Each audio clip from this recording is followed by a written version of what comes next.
구르지에프의 길 14장. 완성된 전체는 모두 애니어그램이다.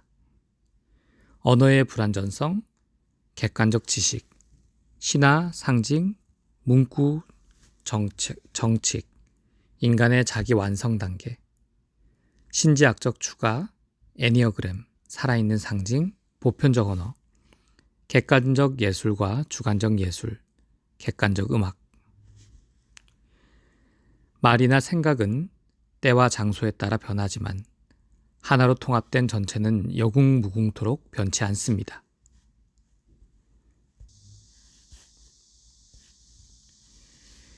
외부 사람들의 참석이 허용되었던 공식적인 강의가 끝난 후에 우리와 함께 이야기할 때 구르지에프가 반드시 되돌아가고 했던 문제가 두 가지가 있었습니다. 첫째는 자기 기억, 셀프 리멤버링의 문제로서 이를 얻기 위한 끊임없는 자기 수련의 필요성에 대한 것이었고, 둘째는 우리 언어의 불완전성 문제로 우리가 쓰는 단어들로 객관적인 진실들을 전달하기는 어려웠다는 어려움에 대한 것이었습니다. 내가 이전에 언급한 대로 구르지에프는 주관적인 의식 상태와 객관적인 의식 상태의 구분을 기반으로 하여 객관적이라는 표현과 주관적이라는 표현을 특별한 의미로 사용했습니다. 구르지에프는 통상적인 관찰 방법에 기초하고 있고 입증된 관찰 결과에 기초하고 있는 보통의 지식 모두와 주관적인 의식 상태에서 우리에게 접근 가능한 사실들의 관찰로부터 추론되는 과학적인 이론 모두를 주관적이라고 했습니다. 고래로부터 전해오는 오래된 관찰 방법과 관찰 원칙에 기초한 지식과 사물 자체 안에 담겨 있는 지식, 객관적인 의식 상태를 수반하는 지식, 절대 지식이 그에게는 객관적인 지식이었습니다. 구르지에프의 모스크바 제자들 중 몇몇이 해놓은 기록과 페테르부르크 때 강의에서 해놓은 나 자신의 기록을 이용하여 내 기억이 닿는 범위 내에서 다음 사항을 전해보겠습니다. 객관적인 지식이라는 개념에서 가장 중심이 되는 것 중에 하나는 모든 것의 통합, 다양성의 통일이라는 개념입니다. 구르지에프가 말했습니다. 오랜 옛날부터 이 개념의 내용과 의미를 이해하고 그 안에서 객관적인 지식의 기초를 파악했던 사람들은 이 개념을 다른 사람들이 이해할 수 있는 형태로 전파하는 방법을 찾기 위해 노력했습니다. 객관적인 지식이라는 개념의 지속적인 전파는 항상 이러한 지식을 가지고 있는 사람들의 과업 가운데 하나였습니다. 그러한 경우에 모든 것의 통합이라는 개념이 이 지식의 기초적이고 중심적인 개념으로 먼저 전달되어야 했고 완전하고 정확하게 전달되어야 했습니다. 이렇게 하기 위해 그 개념은 다른 사람들이 적절하게 인식할 수 있는 형태로 표현되어야 했고 전달할 때 왜곡되거나 변조될 가능성을 피해야 했습니다. 그 개념을 전달받고 있던 사람들은 이러한 목적을 위해 적절히 준비해야 할 것을 요구받았으며 개념 자체는 예컨대 기본적인 원칙이나 다른 모든 것이 연유되었다는 아르케, 시작이라는 히라보를 말합니다. 아르케에 대한 정의를 내리려 한 철학적인 이론 체계에서처럼 논리적인 형태로 표현되거나 사람들을 객관적인 의식 수준으로 끌어올리면서 신념의 요소를 만들고 감정의 파도를 불러일으키려 하는 종교적인 가르침으로 표현되었습니다.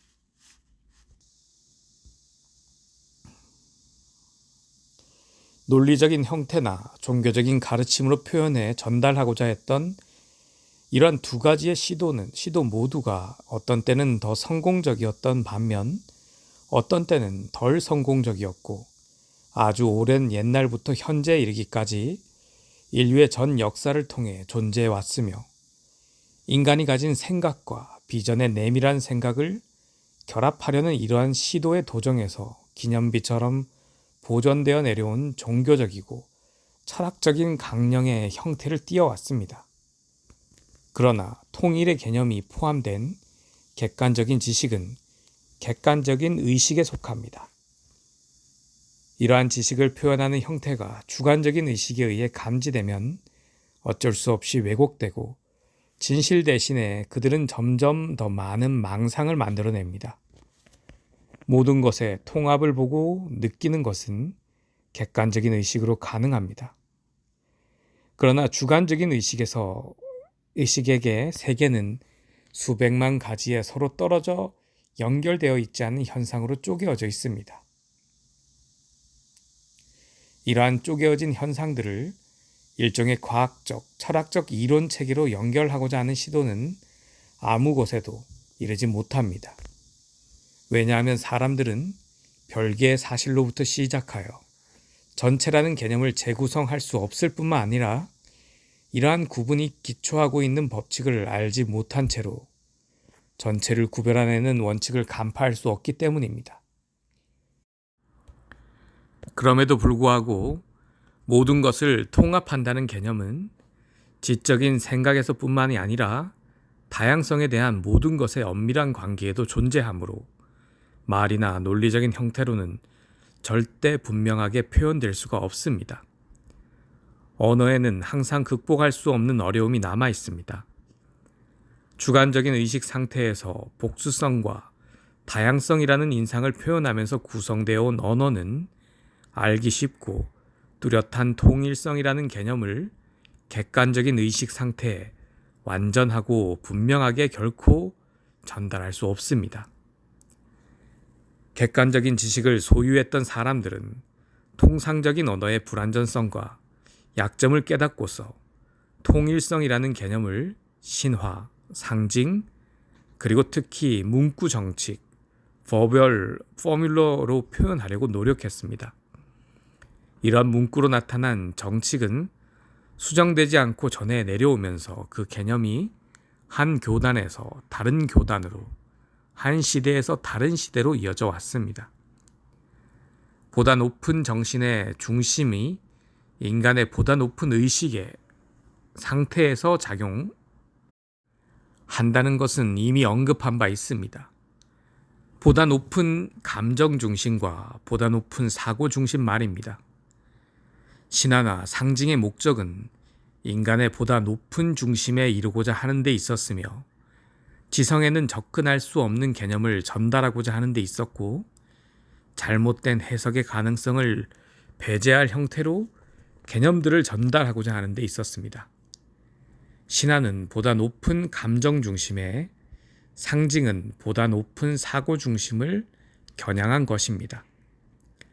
따라서 마음으로 신화와 상징을 이해하려고 하거나 설명하려 하는 시도 모두 또는 내용을 압축한 정칙이나 표현은 실패하게 되어 있습니다.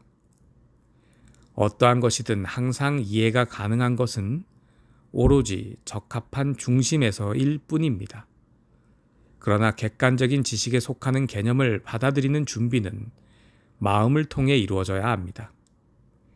왜냐하면 적절하게 준비된 마음만이 이러한 개념들을 보다 높은 중심들의 낯선 요소들을 가져오지 않고 전할 수 있기 때문입니다. 객관적인 지식에 속하는 개념을 전하는 데 사용되었던 상징들에는 우주의 기본 법칙에 대한 도표가 포함되어 있었는데요. 그 상징들은 지식뿐만이 아니라 지식에 이르는 길도 보여주었습니다. 상징들과 그 구성 및 의미에 대한 연구는 객관적인 지식을 받아들이는 준비에 있어 매우 중요한 부분을 형성했으며 그것 자체가 시험이었습니다. 왜냐하면 상징들을 문자 그대로 또는 형식적으로 이해하면 더 이상의 지식을 받아들이는 것이 바로 불가능해졌기 때문입니다. 상징들은 기본적인 것과 종속적인 것으로 나뉘었습니다. 기본적인 것은 각 지식 분야의 원칙을 담고 있었고 종속적인 것은 통합성과의 관계에 있어 현상들의 기본적인 성격을 표현했습니다. 많은 상징들의 내용을 압축한 문구 정칙 가운데 특별한 중요성을 가지는 것이 하나 있었는데 그것은 바로 헤르메스 트리스메기투스의 에메랄드 태블릿에 나오는 하늘에서와 같이 땅에서도 라는 정칙입니다. As above, so below. 이 정칙은 우주를 지배하는 모든 법칙이 원자에서 발견될 수 있고 또는 특정 법칙에 따라 완결된 무엇인가로 존재하는 다른 현상에서 발견될 수 있다고 명시했습니다. 이와 동일한 의미가 소우주와 인간, 대우주와 우주 사이에서 도출된 추론에 포함되어 있었습니다. 화음과 옥타브의 기본 법칙은 모든 것에 스며들어 있으며 세계와 인간에서 동시에 연구되어야 합니다. 그러나 인간은 자기 자신과의 관계에서 보면 자신의 외부에 있는 현상 세계보다 더 가깝고 더 접근 가능한 연구와 지식의 목적물입니다. 그러므로 우주에 대한 지식을 추구해 나감에 있어서는 인간은 자신에 대한 연구와 자신 안에서 기본 법칙을 깨닫는 것으로 시작해야 합니다. 이런 관점에서 보면 너 자신을 알라, Know thyself라는 정칙은 특별히 깊은 의미로 가득 차 있으며 진리를 파악할 수 있는 지식에 이르는 상징 중에 하나입니다. 세계에 대한 연구와 인간에 대한 연구는 서로 도움을 줄 것입니다. 세계와 세계를 지배하는 법칙을 연구하면서 인간은 자기 자신을 연구하며 자기 자신을 연구하면서 세계를 연구합니다. 이러한 의미에서 보면 모든 상징은 우리에게 우리 자신에 대해 무엇인가를 가르쳐 줍니다. 상징은 다음과 같은 방법으로 이해할 수 있습니다. 현상 세계를 연구함에 있어 인간은 무엇보다도 먼저 모든 것에서 서로 대립되는 두 가지 원칙이 나타나고 있음을 봅니다. 이 두 원칙은 결합하거나 대립하여 다른 결과를 낳습니다. 다시 말해 다른 결과를 만들어 온 두 원칙의 근본적인 성격을 나타내고 있습니다. 인간은 우주와 인간에서 동시에 이런 이중성과 삼중성의 위대한 법칙이 나타나고 있음을 봅니다. 그러나 우주와의 관계에 있어서는 인간은 단순한 관찰자일 뿐입니다. 더구나 인간은 그에게 한 방향으로 움직이는 것처럼 보일지라도 여러 방향으로 움직이고 있는 현상들의 표면만을 봅니다. 그러나 자신과의 관계에 있어서 이중성의 법칙과 삼중성의 법칙에 대한 그의 이해는 실질적인 형태로 표현될 수 있습니다. 즉, 이 법칙을 충분히 소화해 이해하고 나서 그는 말하자면 이 이중성의 법칙과 삼중성의 법칙이 나타나는 것을 자기 지식에 이르는 도상에서의 자신과의 투쟁이라는 영원한 진로에다 한정 지을 수 있다는 말입니다. 그는 이러한 방법으로 먼저 의지의 선, Line of Will을 시간의 고리에 걸어 넣을 것이며 나중에는 영혼의 고리에 걸어 넣을 것입니다. 영혼의 고리가 완성되면 그의 내부에 솔로몬의 인장, Seal of Solomon이라는 이름으로 알려진 위대한 상징을 만나게 될 것입니다. 상징이 가지는 의미를 상징을 이해하지 못하는 사람에게 전달하는 것은 불가능합니다. 이는 모순처럼 들리지만 상징의 의미와 상징의 진수를 열어 보이는 것은 말하자면 오로지 이 상징에 포함되어 있는 것이 무엇인지를 이미 아는 사람에게만 주어질 수 있고 또 그 사람들에 의해서만 이해될 수 있습니다. 이때 그에게 상징은 그가 가진 지식의 종합으로서 상징을 만든 사람에게 기여했듯이 그의 지식을 표현하고 전달하는 데 공헌합니다. 더욱 간당한 상징은 다음과 같습니다. 그런데 이들을 표현하는 숫자 2, 3, 4, 5, 6은 인간의 내적인 발전과 관련하여 특정한 의미를 가지고 있습니다. 즉 이들은 인간의 자기 완성과 그의 존재가 성장해가는 과정에서의 다른 단계들을 보여줍니다. 자연스러운 정상적인 상태에서 인간은 이중성으로 나타납니다. 그는 전적으로 이중성, 즉 반대되는 한 쌍으로 이루어져 있습니다. 모든 인간의 감각, 인상, 느낌, 생각은 긍정적인 것과 부정적인 것, 이로운 것과 해로운 것, 필요한 것과 필요하지 않은 것, 좋은 것과 나쁜 것, 유쾌한 것과 불쾌한 것으로 나뉩니다.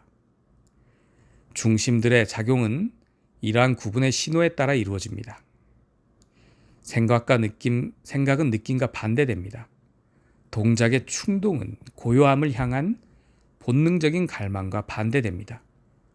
이것이 모든 지각과 반응, 인간의 삶 전부가 나아가는 이중성입니다. 누구라도 자기 자신을 관찰하는 사람은 아무리 작을지라도 자신 안에서 이러한 이중성을 볼 수 있습니다. 그러나 이러한 이중성은 번갈아 나타나는 것으로 보일 것입니다. 즉, 오늘의 승자가 내일은 사라지며 오늘 우리를 인도하는 것이 내일이면 부차적이고 종속적인 것이 됩니다. 그리고 모든 것이 한결같이 기계적이고 의지와는 독립적으로 따로 움직이며 어떠한 종류의 목적에도 이르지 못합니다. 자기 자신에서의 이중성에 대한 이해는 기계성에 대한 깨달음과 기계적인 것과 의식적인 것 사이의 차이에 대한 깨달음으로 시작됩니다. 이러한 이해는 자신의 가장 기계적인 행동조차 의지적이고 의식적인 것으로 생각하고 자신을 하나의 단일한 전체인 것처럼 생각하며 살고 있는 인간의 자기 기만의 파괴가 전제되어야 합니다. 자기 기만이 파괴되고 자신 안에서 기계적인 것과 의식적인 것 사이의 차이를 알아차리기 시작하면 인생에서 의식을 이해하려는 투쟁과 기계적인 것을 의식적인 것으로 바꾸려는 투쟁이 시작됩니다. 이러한 목적을 위해 이중성의 법칙에 따라 진행되는 기계적인 과정에 저항하여 의식적인 동기에서 명확한 결정을 내리려고 노력하기 시작합니다. 인간이 이처럼 내면의 투쟁을 통해 이중성을 벗어나 삼중성으로 변환되면 항구적인 세 번째 원칙이 생성됩니다. 이 결정을 강화하고 이전에는 우발적으로 중립화시켜버리는 충격이 작용하여 뜻하지 않은 결과를 주곤 했던 모든 일에 그 결정을 끊임없이 확실하게 상기시키게 되면 조만간 항구적인 결과가 나타나게 됩니다. 이것이 삼중성이 사중성으로 변환되는 것입니다. 다음 단계인 사중성에서 오중성으로의 변환인 별의 축성은 인간과의 관계에서조차 하나가 아닌 많은 다른 의미를 가집니다. 또한 알게 되는 것 중에서 무엇보다도 먼저 가장 확실한 것 중에 하나는 중심들과의 작용과 관련된 것입니다. 인간 기계의 발전과 존재의 질이 향상되는 것은 이 기계의 새롭고도 익숙하지 않은 기능 작동으로 시작합니다. 우리는 인간이 5개의 중심, 5개의 센터를 가지고 있다는 것을 압니다. 사고, 감정, 동작, 본능, 성욕 센터 말입니다. 다른 중심들을 희생시켜 어느 한 중심을 현저하게 개발하게 되면 더 이상의 발전이 불가능한 극단적으로 한쪽으로 치우친 인간이 됩니다.